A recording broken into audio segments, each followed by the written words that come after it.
Ma. Ma. Hindi mo lang pala ka-bloopers yung nag-anap sa akin. Pati pala dito. Ano? Si Kuya rin nag-anap sa akin. Nakawin ka na pala kaya na. Guys, mga unta ning unsa ni latik. Latik sa. Ito ka ni latik sa. Ano tayo? Latik sa. Latik sa... Latik sa latik. Latik Ayan na, guys. sa dahon ng bulak. Gumawa si Daddy Loves ng ano, ng unsa ni? Latik. Ito yung latik.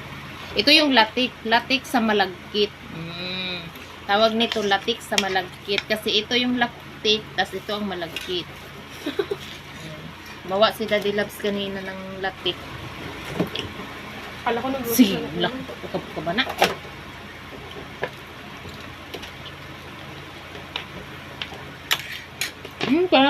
Parang ano? Mal!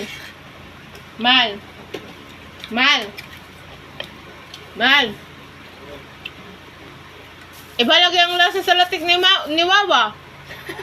Iba ang lasa sa latik ni Wawa. Masarap man yung kay Wawa. Tayo kay parang ano, yung parang ano sa'yo, yung balikot sa.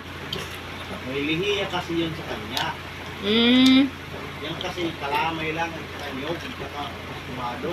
Pag may kalamay, ay pag lihiya, Masarap kasi yun. ganun na. Naghahalo kasi alak yung pati ano, pati sa mo.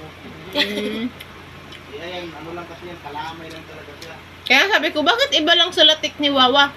Kaya ang lasa niyan, medyo parang sunog. Parang ano, hindi, parang balikot siya. Nasa brikot siya. Balikot siya ba? Ganito ang lasa sa balikot siya eh. Tikman mo. Ganyan ang lasa sa balikot siya. Harap. Mas mahirap yan. Iba ang masarap yung Masarap kay yan kasi Wawa. sa ratik niya. Hindi niya makuha yung latik ni Wawa. Uy, wala lang din niya, may lihiya siya. Nalihiya kasi si Wawa.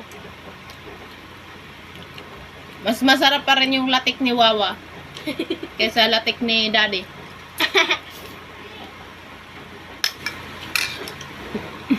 Kinonfirm na ni Daddy mas masarap yung sa kanya eh. Hindi na kali tubig mahal. Bigyan mo tubig na. Tubig.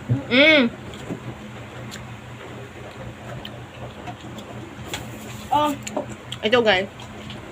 Yung ginawa namin doon, kapag malaki, Oh. ako ang nagbalot niyan. Mahal. Ay! Kain mo na ako. Kapag malaki